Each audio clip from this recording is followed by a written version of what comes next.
Hey everybody, Mr. Moreno here.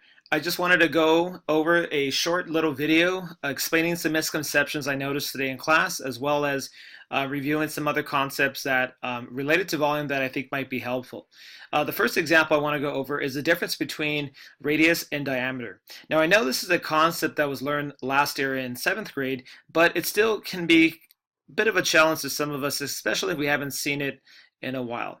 So let's say, for example, we have two circles here. In the first circle, let's say we're given the diameter. Let's say we're given the diameter, okay? Now, how do we know that this is the diameter? Well, the diameter is basically the line that goes from one end of the circle to the other through the center point. It almost looks like a Pokemon ball. Now, for the radius is basically half of the diameter. So in this first example, we said this example here was the diameter. Okay, so this line here is the diameter. And then this line here, from the center of the circle to the edge of the circle, we'll call this the radius. Now, although both the diameter and radius are pretty important math concepts, the main type of line we're going to be needing in our volume formula is this one here, the radius. Now, if they're ever given us the diameter, what we can do is we can basically take half the diameter, divide the diameter by 2 to get the radius. Okay, so that's a little background information as to why we need to use the radius and not the diameter. Now, let's do a few quick examples here right above my screen. All right, so let's go ahead and scroll up here. Okay, so we're given two cylinders, and they're asking us to find the volume of each cylinder.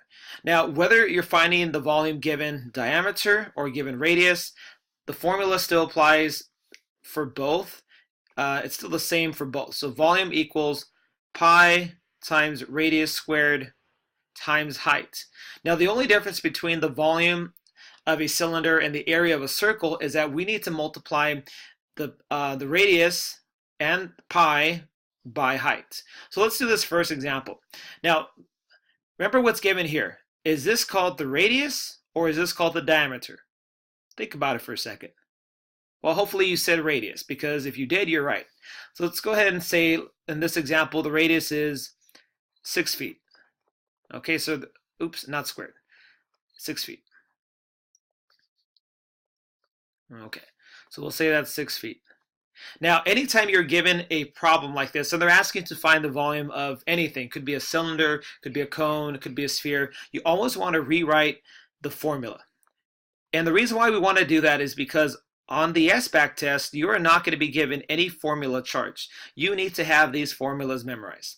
So the volume of a cylinder formula is V equals pi times radius squared times height. Now, as far as what we need to use for pi, we need to use either the pi button in our calculator, or the pi equivalent would be 3.14.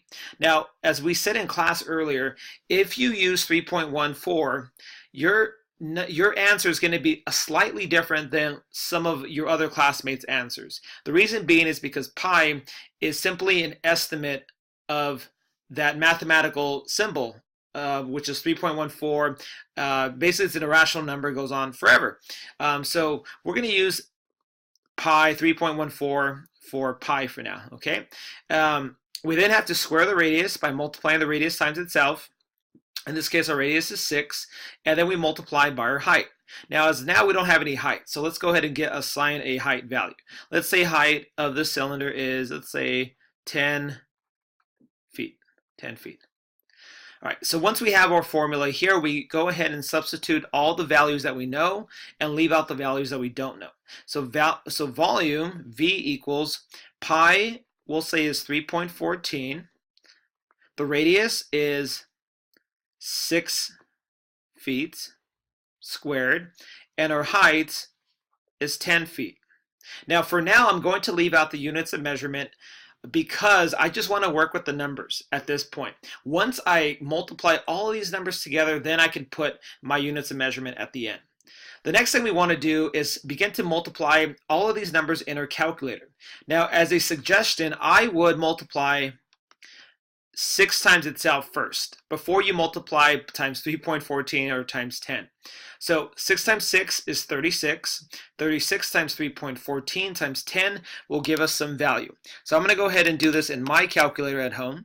36 times 3.14 times 10 gives me 1,130.4. Now, is this my final answer, or am I missing something? You should be saying that I'm missing the units of measurement. So I'm going to put feet here and cubed. Now, don't forget to include this. This is very important. You must put the units of measurement as well as the cube symbol in order for you to get full credit on the assignment.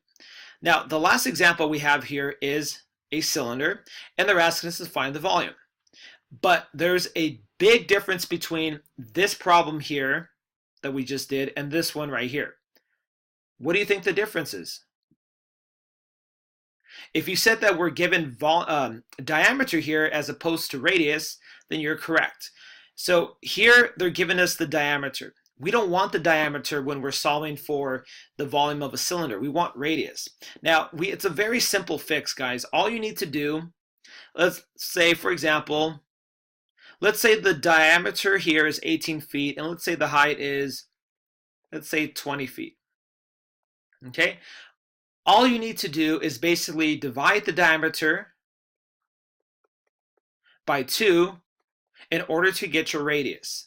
So in this case, since our diameter is 18, I divide by 2 and I get 9 feet for my radius. So now when I plug in these values, I'm not going to use 18 anymore for my radius. I'm going to use 9. This is very, very important, guys, because I've been doing this for a long time, and a common mistake students make is that they want to divide the diameter by, they want to plug in the diameters directly into the radius, and that's a big no-no. We can't do that. So I'm going to go ahead and rewrite the formula here. V equals pi times radius squared times height. All right, let's go ahead and substitute what we know. We don't know what volume is, so we leave that blank. Pi, we'll say, is 3.14. Radius is not 18, but rather 9. And let's say our height is 20. Okay, now remember what I said. What is it that we want to multiply first? Well, we want to multiply 9 times itself twice. So 9 times 9. Not 9 times 2, but 9 times 9. 9 times 9 is 81. 81 times 3.14 times 20 will give me some value. So let me go ahead and input this into my calculator at home. 9 times 9, 81, times 3.14 times 20 gives me 5,086.8 feet cubed. All right, guys, hopefully this was helpful. If you're still having problems with this, rewatch the video again if you need to, or come and see me for tutoring when you get a chance. All right, guys, have a good evening. Bye-bye.